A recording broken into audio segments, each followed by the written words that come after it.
Hello, and welcome back to Sharing a Chapter a Day. This is Me, and today I will be reading Chapter 45 of Engagement in Peril by Dara, Odoe, Sup. Chapter 45 is titled Extracurricular Activities Outside of A School. While at A School on several occasions, Tran, an older Vietnamese guy who barely spoke a word of English, and a couple of the other guys and myself would go to Viejas Casino, an Indian casino up in Alpine in San Diego County. We would carpool up there, and we would often play Indian blackjack, slot machine, pagao, and bingo. On some occasion, some of us were lucky enough to win something to take back home, back to base. Me, mentally, like I often was, I was out looking for an easy ass to lay. Still, I thought about Shinshin and wondered what he was up to, hoping that he was well and going through his harsh trial smoothly up there at Bud's. I wish he could have been there to have some of the fun I was having in the casino with my fellow classmate. One night we all decided to put our money together and let Tran play with our money. And we ended up winning about $300 on the pagao table, where each of us got about $60 or so. We had to be careful about letting our advisors know about our outings at the casino. They frown on that sort of things, and while we were students at the base, we had to abide by some rules and policy for students of the command. But they eventually found out about our outside extracurricular activities because someone in our company had snitched and bitched about our outings and winning to them. And as a result of our disobedience, we were given some minor reprimand and restriction to stay on base, where we were constantly being checked up on by officer of the day and our crew whereabout.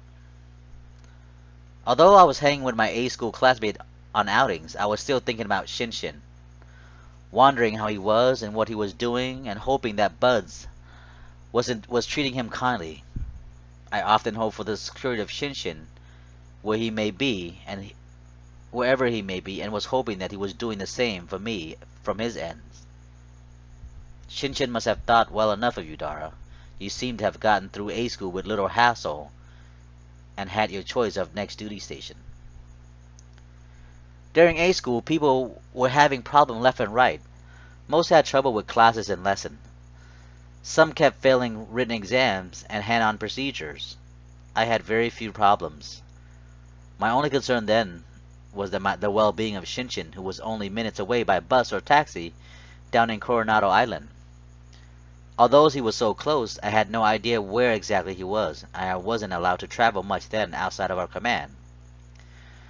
Differently for Hassan, he began to have relation problem with his girlfriend back in the city, who resided in San Diego area, and it eventually led him into trouble with our advisor and command. Misha Hassan was angry and confused because his girlfriend had recently dumped him for no particular reason, and he was stressed out from the sudden split up and breakup. Through all his frustration and yearning, Hassan had told our advisor that he had taken illegal drugs to relieve his mini tension. He was then booted out from A school and assigned to the working crew and cleanup duties. So right away they placed him on base restriction and medical holding, where he was confined to the base and its facility.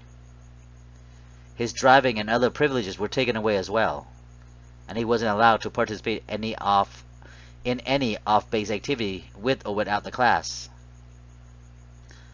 Months later, after my graduation from Hospital A School, I learned that he was eventually kicked out of the Armed Service and the Navy and sent home on a psychiatric evaluation for his drug, emotional, and personal problem. I sure wish Misha Hassan much luck on his future endeavor in the real world. Thank you for listening. This is the end of chapter 45. Be on the lookout for chapter 46, titled Tijuana, Beers, and Misfortunate Whores. This is Dara, me, and I'll see you later. Thank you.